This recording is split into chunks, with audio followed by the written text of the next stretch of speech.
افتاء کر کے گئے ہیں، اس طرح تم افتاء کر رہے ہو، یہ بھی ہاں افتاء کر کے گئے ہیں، اور ماشاءاللہ اب ایک دین کا کام اپنے ہی علاقے میں کر رہے ہیں، اللہ قبول فرمائے۔ تو انہوں نے ایک سوال کیا ہے، اسے سن لو، آگے ہو جاؤ، توجہ کے ساتھ سنو۔ ان کے دل میں وسوسہ ڈالا شیطان نے، تنخواہ لے کے پڑھاتے ہو تم تو،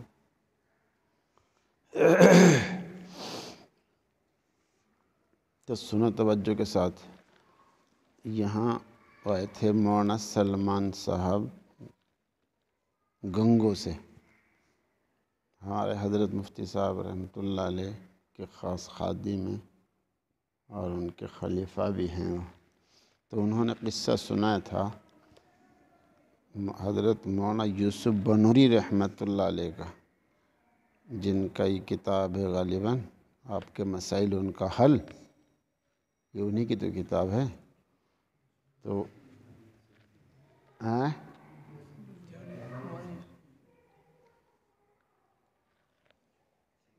ارے بنور ہوئی سی تو ہے لدھیانہ کے پاس۔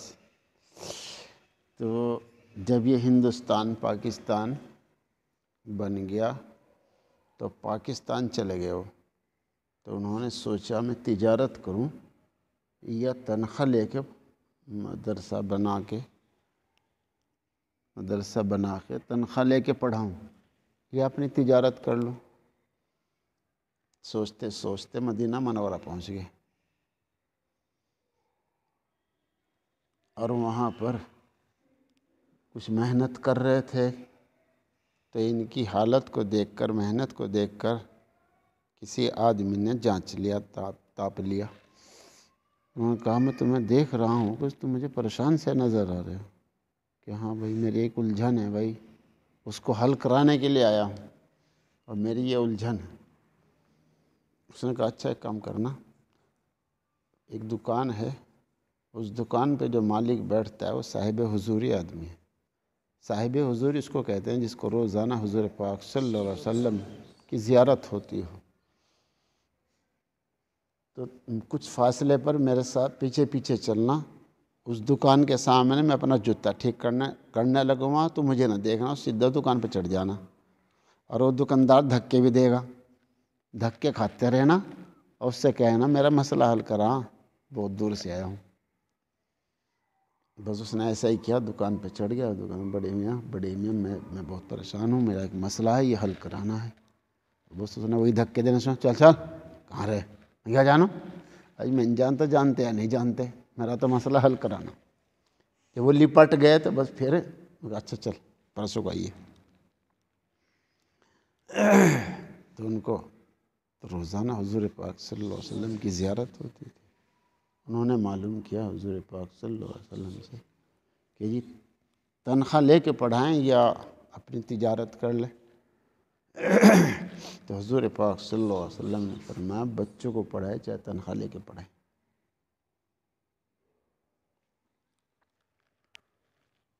انہوں نے آ کے بتا دیا بھائی یوں فرمایا ہے۔ تو اور اطمینان کے لیے منڈ ہی رہے، وہاں حرم شریف میں منڈ ہی رہے، تو ایک دن خود کو بھی زیارت ہو گئی حضور پاک صلی اللہ علیہ وسلم، اور یہی جواب ارشاد فرمایا۔ ایک دفعہ یہاں طلبہ کہنے لگے ہمارے ساتھ تبلیغ میں چلو، جمعرات کی شام تھی، تو میں نے ایک خط لکھا مفتی صاحب رحمۃ اللہ علیہ کو۔ خط کا جواب آنے سے پہلے ہی خواب میں آ گئے مفتی صاحب رحمۃ اللہ علیہ، ایک جمعرات کو چھتہ مسجد آ جایا کر، ایک جمعرات کو تبلیغ میں چلا جایا کر۔ خط کا جو جواب آیا، جواب میں بھی یہی آیا جو خواب میں فرمایا تھا، جواب میں بھی، خط کے جواب میں بھی وہی لکھا ہوا آیا۔ کچھ سمجھ میں آیا؟ تو دین کا کام کرنا ہے، ہمت ہارنی نہیں ہے۔ حالات سب کہیں آتے ہیں، تجارتوں میں بھی آتے ہیں، ملازمتوں میں بھی آتے ہیں، زراعت میں بھی آتے ہیں، گھروں میں بھی آتے ہیں، حالات سب کہیں آتے ہیں۔ جی دین کا کام کرنا ہے، اور اگر تم آپ بیتی جو ہے نا حضرت شیخ زکریا رحمۃ اللہ علیہ کی آپ بیتی اگر اس کا مطالعہ کرو تو انشاءاللہ بہت سارے مسائل حل ہو جائیں گے، دین کا کام کریں۔ ایک ملا جی آتے تھے شیخ زکریا رحمۃ اللہ علیہ کے ہاں، مدرسے کا چندہ کرتے تھے وہ۔ ایک دن آ کہنے لگے اجی چندے میں بہت ساری گالیاں بھی ملتی ہیں، بلکہ ایک دن تو یہ کہہ رہا تھا اجی چندہ کم مل رہا ہے، گالی زیادہ مل رہی۔ ہاں تو وہ بڑے میاں آئے اور آگے کہنے لگے اجی بس میں نے تو مدرسے کا کام چھوڑ دیا ہے اور ہل بیل لے لیے ہیں، ابھی کھیتی کرا کروں۔ شیخ زکریا رحمۃ اللہ نے فرمایا بس بھائی ہماری لائن سے نکل گیا۔ بس یہ جملہ ایسا دل کو لگا، جا کے وہ ہل بیل بیچ دیا اور مدرسے کا کام کرتے کرتے ہی انتقال ہوا۔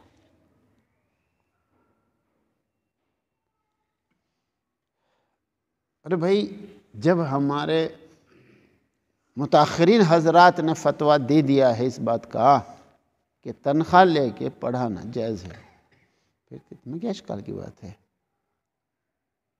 اول تو بات یہ ہے کہ بھائی اگر فتویٰ غلط دے مفتی تو اس پر عمل کرنے والے پر عذاب نہیں ہوتا ہے، غلط دینے والے پر ہوتا ہے۔